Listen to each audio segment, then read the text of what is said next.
Deuxième vidéo sur l'anatomie d'un thème. Donc nous allons nous focaliser un petit peu sur l'organisation des dossiers du thème. Un premier dossier CSS où nous insérerons nos feuilles de style. Un dossier doc où nous pouvons y mettre la licence de diffusion du thème, README pour donner quelques petites explications sur l'installation ou l'utilisation. Un dossier extra où on peut mettre des fichiers complémentaires. Donc dans blanc thème, vous en avez un certain nombre qui concernent le fichier exopage HTML. Donc je vous expliquerai plus tard à quoi on peut s'en servir. Un dossier font pour mettre les polices que vous pouvez incorporer dans votre thème. Un dossier icône avec d'autres dossiers action, flag, user. Bon, là, pour voir un petit peu les images qu'on doit y mettre ou qu'on peut y mettre, il faut aller voir un petit peu ce qui a été fait dans Morphogenesis.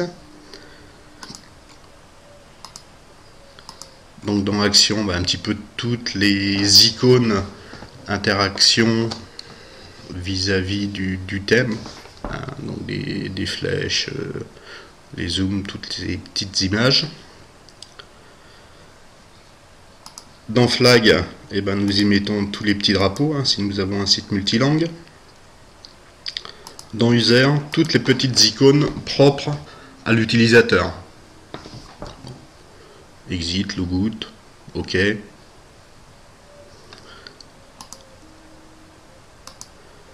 Un dossier image où là nous mettrons les images véritables du thème, celles qu'on peut avoir au niveau du footer, au niveau du header, ou des blocs, ou toute image.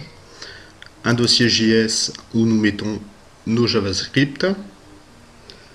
Le dossier langage pour nos fichiers de langue. C'est préférable de prévoir son thème directement multilangue. Le dossier module pour la surcharge des modules dans le thème. Donc, généralement l'organisation, on met le nom du module. Bon, un dossier bloc, on peut y mettre un dossier image, un dossier CSS. Ça on voit en fonction de notre surcharge. Un dossier ExoPlugin où là nous mettrons tous nos petits plugins que nous pouvons utiliser pour ce thème. Le fichier ExoTPL où là nous avons tous nos fichiers HTML qui composent le thème.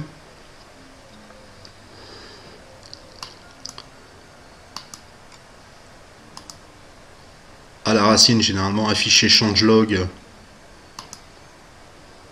sur les versions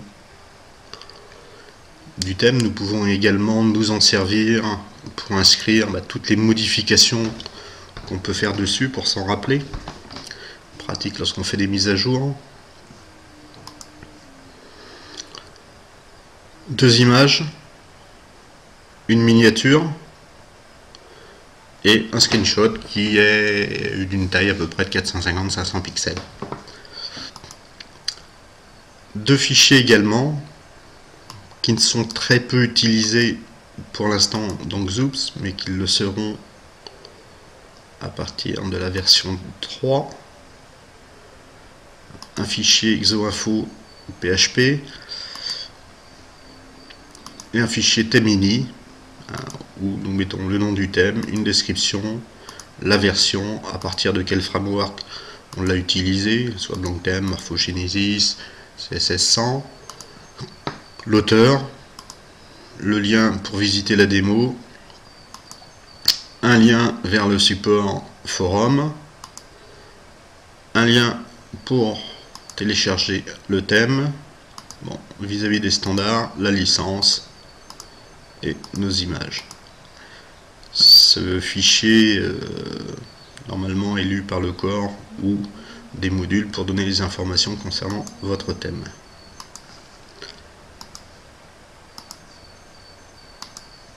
Donc voici cette seconde vidéo.